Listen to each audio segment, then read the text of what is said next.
Pai do Senhor, queridos, sejam muito bem-vindos a mais um vídeo do nosso canal. Todos os dias reunidos aqui, falando da Palavra de Deus, né? Eu encontro me recuperando aí de uma enfermidade no meu nariz, por isso que eu estou um pouquinho fanho, mas importante que nós estamos aqui para falar da Palavra de Deus. Meu nome é Rodolfo de Melo Nunes. É uma alegria estar todos os dias aqui compartilhando da Palavra de Deus com vocês. E hoje nós vamos ler lá no livro de Mateus, né, a partir do versículo 13. Né? É um texto até muito conhecido de vocês que são evangélicos, né, que compartilham da mesma fé. É um texto bem conhecido e você que ainda não aceitou a Jesus, talvez você também já tenha ouvido esta palavra. Então, Mateus capítulo 16, a partir do versículo 13, é a mensagem de hoje, justamente vai falar aos nossos corações nessa tarde hoje tão maravilhosa, mais um dia que o Senhor nos concedeu. E diz assim, Mateus 16, a partir do versículo 13, diz assim: chegando Jesus à região de Cesareia de Filipe, perguntou aos seus discípulos: quem dizem os homens ser o filho do homem? Respondeu-lhes: uns dizem que tu és João Batista, outros dizem que tu és Elias, outros dizem que tu és Jeremias ou algum outro profeta. Perguntou-lhe ele: e vós, quem dizeis que eu sou? Simão respondeu: tu és o Cristo, o Filho do Deus vivo. Respondeu-lhe Jesus: bem-aventurado és tu, Simão, filho de Jonas, pois não foi a carne e o sangue quem te revelou, mas meu Pai que estás no céu. E também eu te digo que tu és Pedro, e sob esta pedra edificarei a minha igreja, e as portas do inferno não prevalecerão contra ela. Né? Que texto maravilhoso! Certamente você que já aceitou a Jesus há um tempo, está na caminhada cristã, certamente já ouviu essa palavra, já ouviu muitas pregações em cima desse texto. Né? E a mensagem que nós vamos trazer hoje é justamente isso. Será se nós conhecemos verdadeiramente o nosso Cristo? E vamos começar estudando esse texto tão precioso devido à riqueza de detalhes que ele possui. E primeiro nós vamos começar pelo versículo 13, que diz assim: chegando Jesus à região de Cesareia de Filipe, perguntou aos seus discípulos. Aqui ele deixa bem claro a região que era Cesareia de Filipe e deixa bem claro que Jesus faz uma pergunta para os discípulos dizendo: nessa região aqui, o que é que as pessoas falam de mim? Porque nós precisamos primeiramente entender que contexto é esse. Né? Essa região chamada de Cesareia de Filipe, né? Na verdade era porque Filipe morava, ele era daquela região, ele era daquela localidade, por isso que ficou sendo chamado naquele momento ali de Cesareia de Filipe. Mas na verdade aquela Cesareia foi dado o nome de Cesareia em homenagem justamente a César. Né? Foi uma homenagem justamente a César Augusto, porque Herodes, querendo agradar ainda mais, né, o Império Romano, ele inaugura uma espécie de capital de Roma dentro da região da Judéia. Né? É uma espécie de embaixada ali dentro da Judéia, né, do Império Romano. Por isso que aquele pequeno local se chamou de Cesareia, que começou a ser construído 25 anos antes de Cristo e foi concluído 13 anos antes de Cristo. Então era uma cidade extremamente desenvolvida. Era uma espécie de pequena Roma fora da Itália. Então, era uma cidade muito bonita, né? Era uma cidade muito importante naquele período. E Jesus chega com seus discípulos àquela região e pergunta para eles: e aqui, nessa região, neste local, neste porto marítimo, que é um ponto importante não somente para a Judéia, mas para o Império Romano, o que é que os homens dizem que eu sou? Ou seja, o que é que os homens daqui, desta localidade, o que é que eles falam sobre mim? E neste momento, os discípulos vão começar a falar, vão dizer: Senhor, alguns deles dizem que tu és João Batista. Por quê? Porque neste período, João Batista não estava mais vivo. Neste momento, João Batista já tinha sido oferecido a sua cabeça numa bandeja, né? Um dos pedidos justamente de Salomé foi que, por ela dançar ali, né? Um dos pedidos que ela fez foi que a cabeça de João Batista fosse entregue em uma bandeja. Então, naquele momento, João Batista já estava morto. E devido à proeminência de Jesus Cristo, o poder dele, a autoridade que ele falava na palavra de Deus, muitos diziam que ele era o novo João Batista. Ele viria substituir, né, seguir o ministério de João Batista. Outros falavam: não, ele não é João Batista, ele é muito mais para trás. Ele é o Elias que voltou, ele é o Jeremias que voltou, e certamente eles citaram outros profetas que não estão descritos aqui na Bíblia, mas que, segundo as Escrituras, nós percebemos que eles citaram também outros profetas. Quem sabe Daniel, né? Quem sabe Isaías, quem sabe Miqueias, quem sabe Abacuque, quem sabe até o próprio profeta Jonas. Então, isso fica em aberto, nós não sabemos quais foram os outros profetas que foram citados pelos discípulos, mas certamente eles citaram. E Jesus vai fazer uma pergunta muito importante. Ao ouvir os discípulos dizerem João Batista, dizerem Elias, dizerem Jeremias e outros profetas, o Senhor vai olhar para eles e vai fazer uma pergunta muito difícil.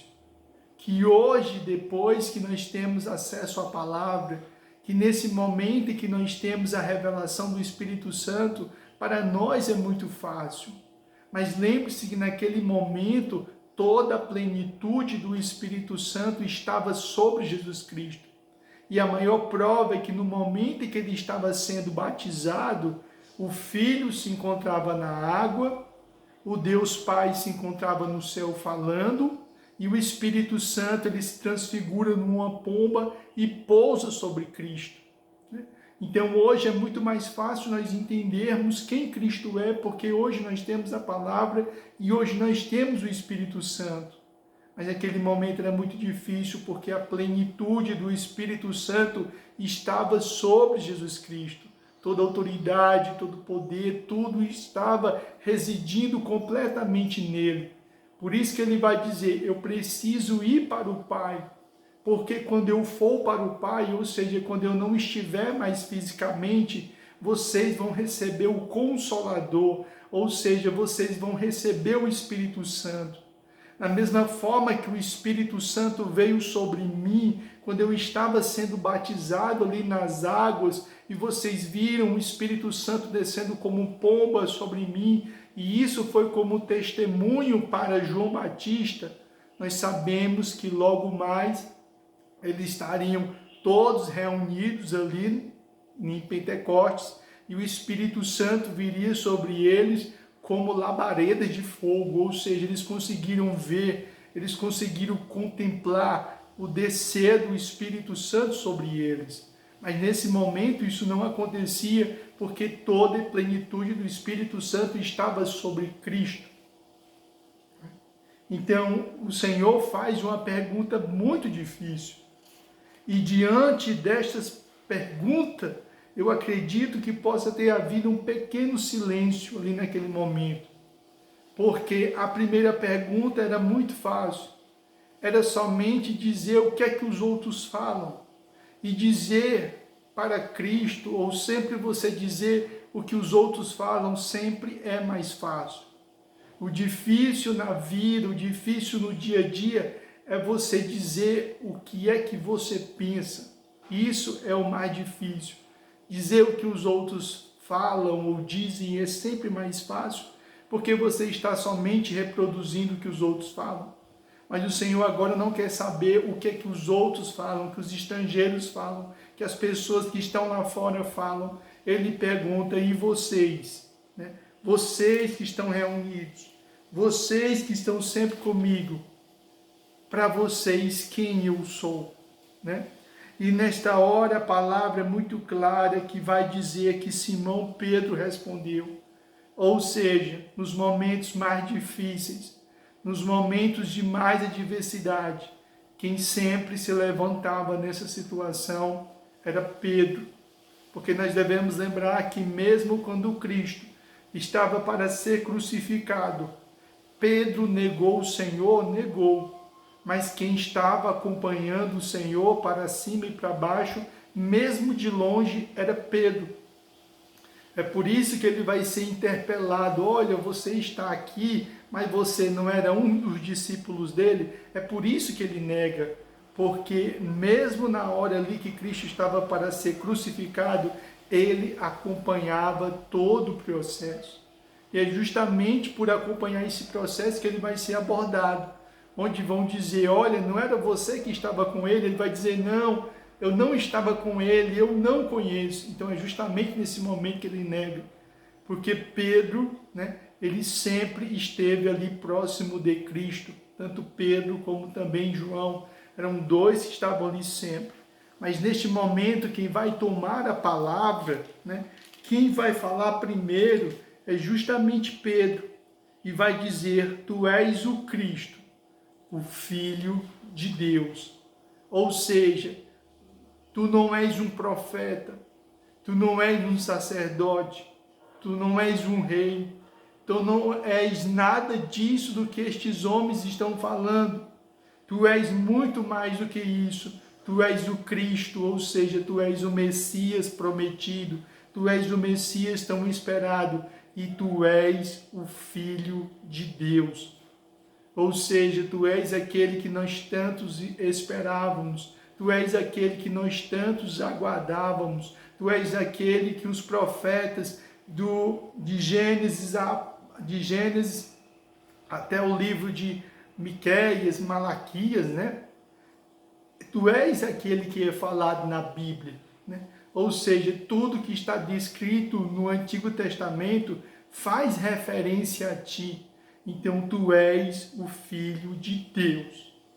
Tu és muito mais do que um profeta. Tu és muito mais do que um rei. Tu és muito mais do que um sacerdote. Tu és muito mais do que Abraão. Tu és muito mais do que Moisés. Tu és muito mais do que Isaac. Tu és muito mais do que Jacó. Tu és muito mais do que todos, porque tu és o Cristo, o Filho de Deus. E neste momento, no versículo 17, vai dizer assim, respondeu-lhe Jesus, bem-aventurado és tu. Ou seja, tu é, a palavra bem-aventurado significa mais do que feliz. Ou seja, o Senhor estava dizendo para ele, tu és mais do que feliz. Pois não foi a carne e o sangue quem te revelou. Ou seja, não foi a carne nem o sangue que te revelou. Ou seja, não foi o conhecimento humano, não foi a sabedoria humana, Pedro, que te revelou quem eu sou. Porque esse tipo de informação não está acessível ao conhecimento humano. Por mais sábio que o homem seja, ele não é capaz de acessar esse tipo de conhecimento.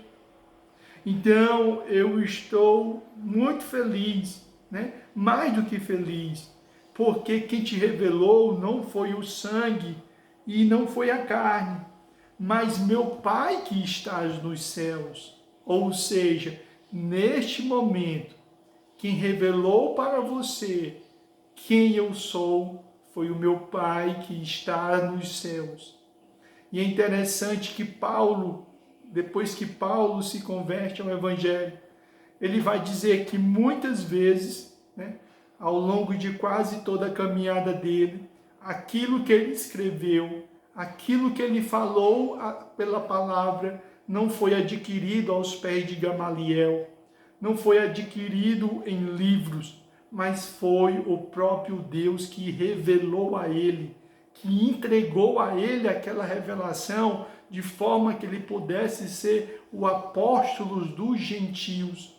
Por isso que todo o conhecimento que ele havia adquirido, ele considerava esterco, porque todo o conhecimento que ele havia adquirido foi aos pés de outros homens, foi segundo a sabedoria secular, foi segundo o conhecimento que estava disponível na época. Mas quando ele tem um encontro com Cristo, no meio do caminho ali de Damasco, onde ele fica cego, e Ananias ora por ele e cai as chagas que haviam sobre os olhos dele, o Senhor deu para ele uma nova revelação. O Senhor deu para ele um conhecimento exclusivo que jamais ele seria capaz de acessar através dos livros, através do conhecimento. E aqui que o Senhor está dizendo: olha, Simão, filho de Jonas, foi o meu Pai que te revelou neste momento quem eu sou. Porque esse tipo de conhecimento que foi te dado e que você acaba de dizer, isso não pode ser acessado por conhecimento humano.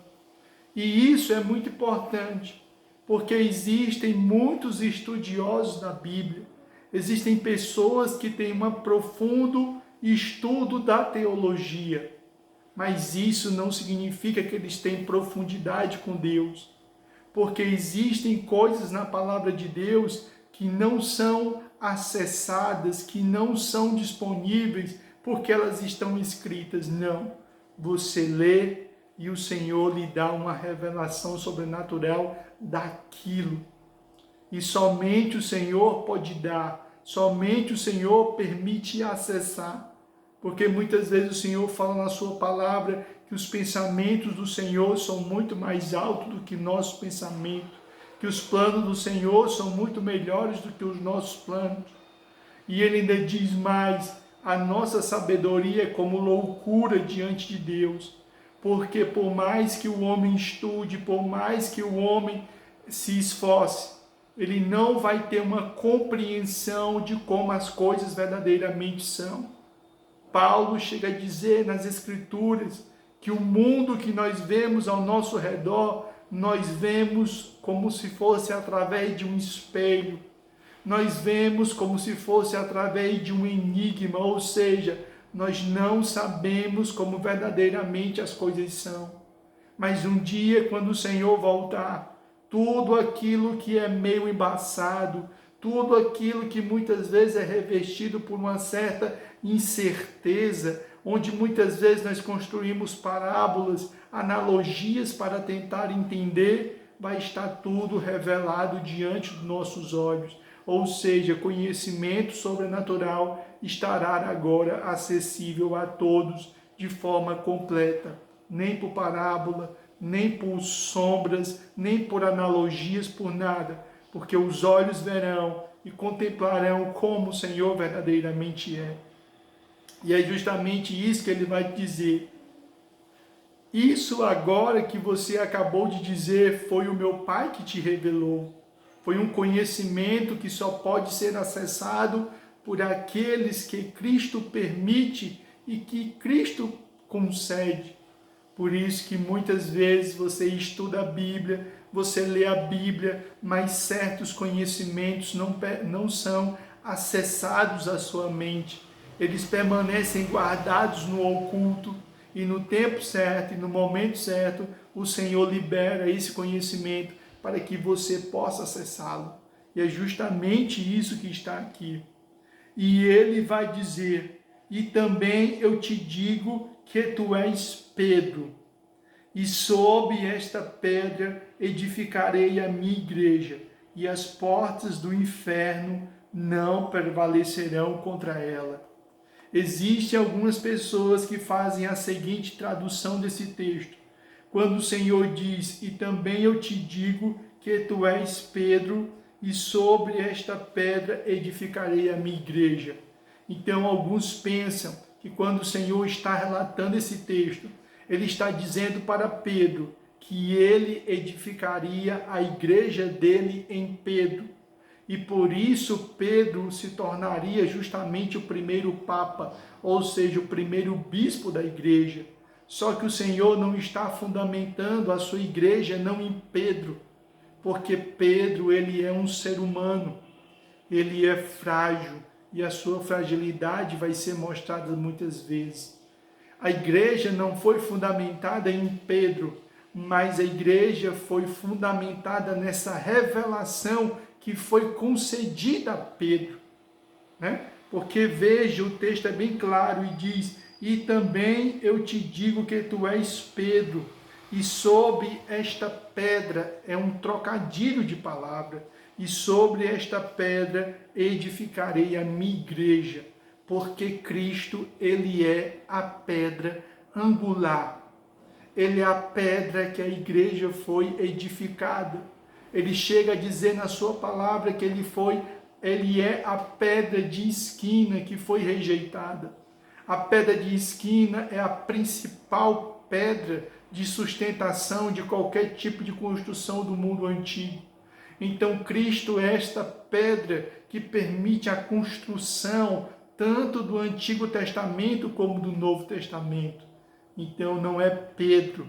A igreja não foi edificada em Pedro, porque Pedro era um simples homem, muito cheio de fé, muito cheio de sabedoria, mas tudo isso concedido por Deus. E Pedro não tem estrutura para segurar a igreja.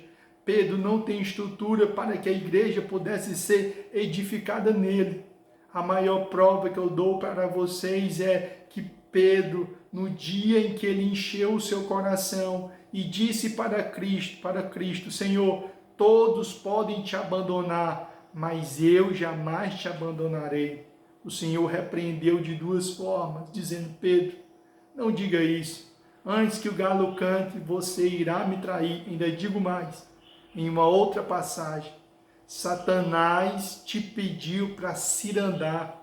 Ou seja, Satanás me pediu, Pedro, para te pegar, para te fazer sofrer, para que eu permitisse você ir para as mãos dele.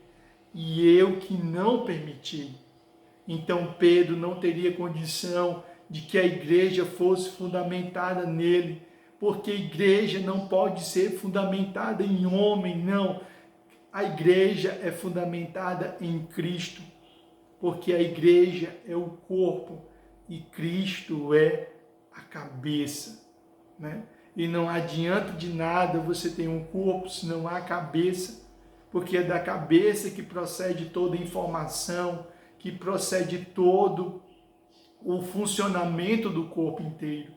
Então nós precisamos ter cuidado muitas vezes com certas interpretações da palavra de Deus. E a mensagem que eu gostaria de deixar para você é: se hoje o Senhor se virasse para você e perguntasse para você quem eu sou, o que é que você iria dizer nesse momento? O que é que você iria dizer nessa hora? Porque falar para as pessoas o que todos falam de Jesus é muito fácil, mas Jesus que eu ouvi hoje é o que você tem para falar dele. É o que o Espírito Santo neste momento está falando ao seu coração, está revelando para você, para que você possa falar. Esse conhecimento que somente pode ser acessado quando o Senhor permite, que é aqui, né? O Senhor permitiu que Pedro tivesse acesso a um conhecimento sobrenatural e ele pudesse ali trazer para todos que ali estava o Cristo, o Filho de Deus.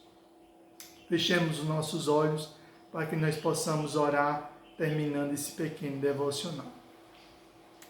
Senhor Jesus Cristo, grande Pai amado e grande Deus maravilhoso.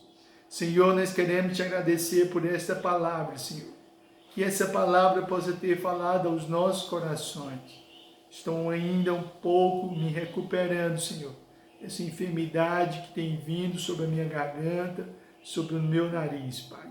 Mas dou-te graça, Pai. E eu louvo ao teu santo e poderoso nome por se revelar a cada um de nós, revelando o teu amor, revelando o teu cuidado, revelando a tua paz e revelando a tua misericórdia. Senhor, que o Senhor todos os dias possa se revelar a cada um de nós.